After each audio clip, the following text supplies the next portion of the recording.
Welcome to WagerTalk TV. This video is sponsored by uwager.eu. Get a 50% sign-up bonus when using promo code WT50 when signing up. This offer is exclusive to WagerTalk.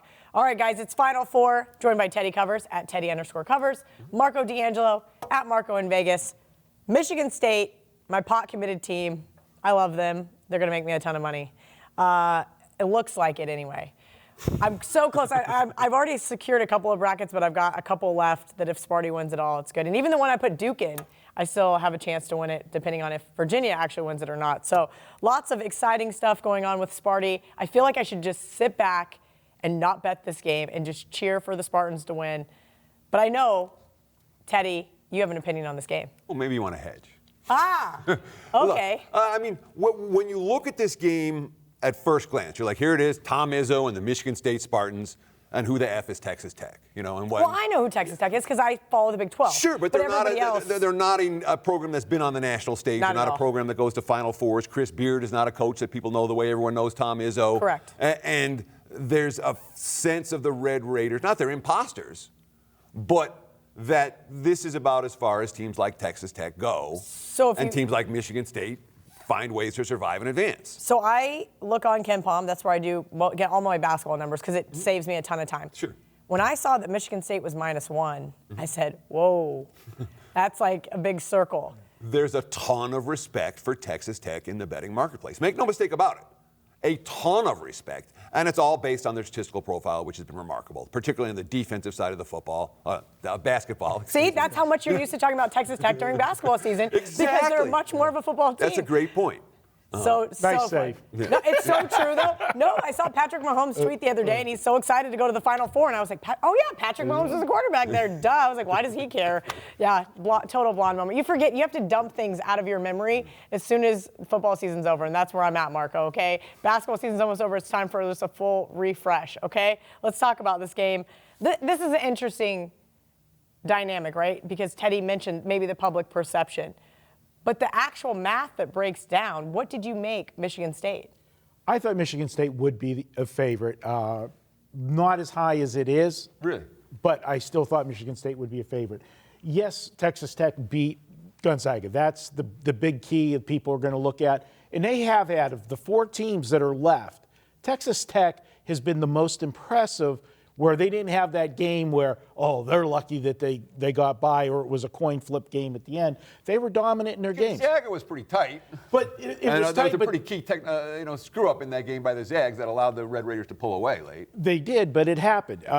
They didn't have the last-second miracle pass that Virginia had to stay alive. They didn't go back and forth with Duke and Michigan State the way they did. Sure, the missed free throws from Mexico State against Auburn. Right, so this is a spot where I think from the public standpoint, they look the best. But from the name standpoint, Michigan State is the big name left of the 4. Mm-hmm. Even though Virginia's been the top team, in the top 3 all year long, still everybody has that asterisk on Virginia because they're the only team that ever lost to a 16 seed. Until they get that championship, that's all they're going to be known for. But I look at this game, you've got 2 very good defenses. So where's the difference in this game? I'm looking at it with Michigan State and the point guard. He's the best player on the floor. Yeah. And this is Culver's on Texas Tech. Oh, I'm sorry. I thought he was talking. You're talking about Cassius Winston. I'm talking about Cassius Winston. And I thought Jared Culver was the best player on the court. That's why I answered Jared Culver. But he might well be. I want a point guard that can run the offense because you're going against 2 really tough defenses, make plays happen. I think that's the edge to Michigan State. And I got 2 stats. One of these comes courtesy of Mark Lawrence, and this is an interesting one.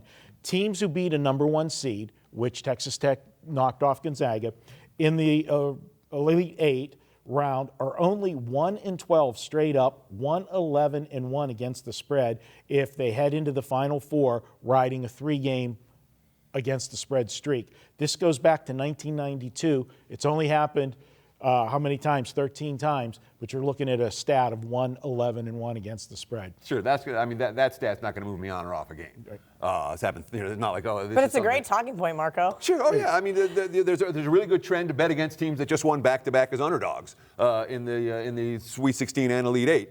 Those teams don't do well in the Final Four, and obviously Texas Tech in that position here.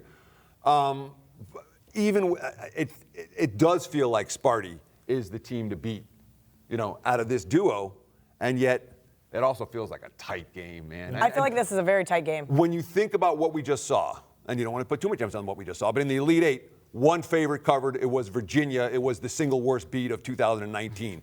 Gross. Thank you. You fist bump Marco. Hell yeah, I'm going to fist bump. I love it when those games go my way and don't go against me. They never go my way. Are you kidding me? But once in a while they will. It will happen.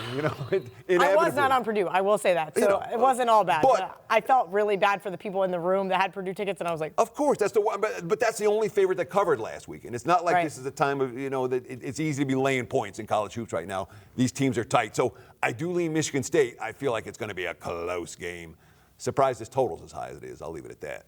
All right, if Marco. you take Michigan State, would you lay the points or would you lay the juice and do it money line with Michigan State? I don't know. There you go. There's a question I did have this morning. I would think about it. I got tweeted this morning. Why wouldn't you just parlay Virginia money line with Michigan State money line? That was the question I got this morning. If that's who you like, and I said, I don't know. I think if you're that's right. who you like, I wouldn't argue with it. And again, I wouldn't argue with the money line play there at all. But it's like anything else. Shop around for the best number. And well, it's kind of like the Super Bowl, right? Everybody said, oh, I don't think the Patriots are going to lose, but I'm going to take this where, it was probably smart to just play Patriots money line, minus 190, which is not my forte. Sure. Well, I mean, at -2, I'd rather lay it. At 2.5 or higher, I think you can make an argument for the money line. Yeah. Okay, great stuff from both guys. Make sure you guys give us a follow on Twitter at WagerTalk.